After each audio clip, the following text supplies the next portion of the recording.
gigipitin na lang ako. Wala pa silang... Ha? Balik. Ngayon na. Hello! Magandang araw po sa inyong lahat. Live na naman po tayo dito sa Dahig, kung saan walang iwanan, kasama pa rin natin si Tatay Digong, no? Now, alam niyo po, pag-usapan natin, nahehelo na ako dito sa mga taga-DOJ.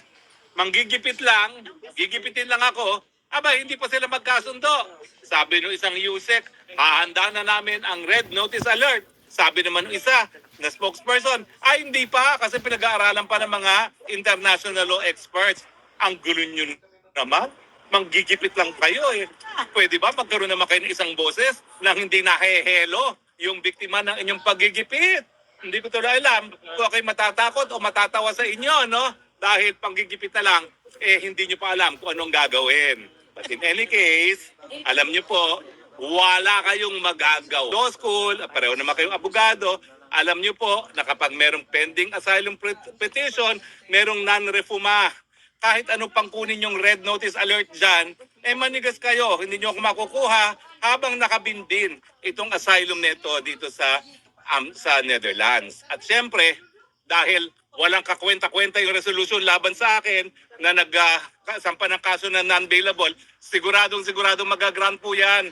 Mantakin ninyo, qualified human trafficking, ako daw ay nag-text at tumawag, nag-follow up ko ano pa yung kulang ng dokumento ng Lucky South 99. Kriminal ba yun? Hello naman, sobra naman kayong OA. Hindi po kriminal yun dahil gawang abogado yan. Kung yung aking ginawa bilang isang abogado ay kriminal, wala na pong mag-aabuga siya.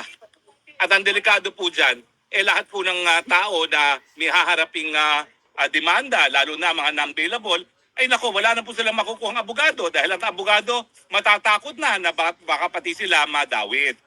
Ang katotohanan po niyan ganito. Nung ako ay kinontempt ng Kongreso, akala nila mapapadeport nila ako, mapapakancel nila ang aking passport. Eh mga ulang talaga sa katalinuhan yung mga Huwad Committee na yan. Paano ka naman mapapauwi, eh balido yung passport? Siyempre, kailangan makancel ang passport. Hindi nagbabasa ng passport law. Eh yung passport law, ako staff member pa sa Kongreso, hindi pa ako naging congressman noon. Eh isa na ako doon sa sumulat ng passport law. Hindi po yan po pwede makancel na walang court order. O, nung na-realize nila, mahabang panahon na nakalipas na hindi nila ako makukuha dahil doon sa congressional warrant of arrest na yan, sabi nila, taniman ng kaso.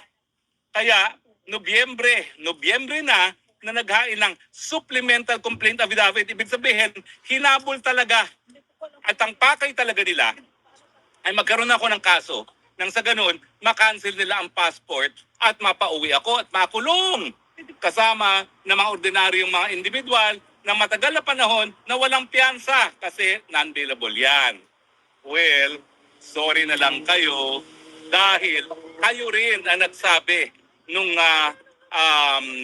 17 of March, 17 of March ba yun o April? Kailan ba dinala si tatay?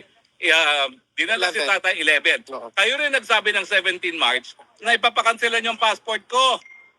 Kaya nga, binabuti ko na, at sabi pa nga ni Inday Sara, sasamahan pa kita kung kinakailangan na humingi ng asylum dahil kapag na-cancel ang passport, liable ka na for summary deportation as a illegal alien. Kasi ikaw ay unregistered alien dahil kinakailangan ng valid na passport bago makapasok.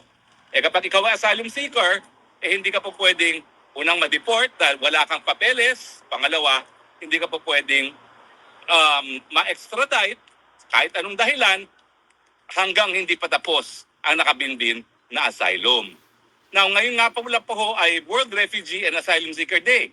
So pinagdiwang ng buong mundo itong karapatang pantao na humingi ng asylum para sa mga taong ginigipit dahil sa kanilang mga paniniwalang politikal o mga iba't ibang mga bagay pa. Sa akin naman po, halata naman po, no? Sus Mariosep, walang basehan na non-bailable case. Ang gusto nila, mapatahimik ako dahil ang laki-laki ng bunganga ako na non-stop yung aking bangag. Hindi lang bunganga, may mga dance moves pa ngayon. O, inggit lang.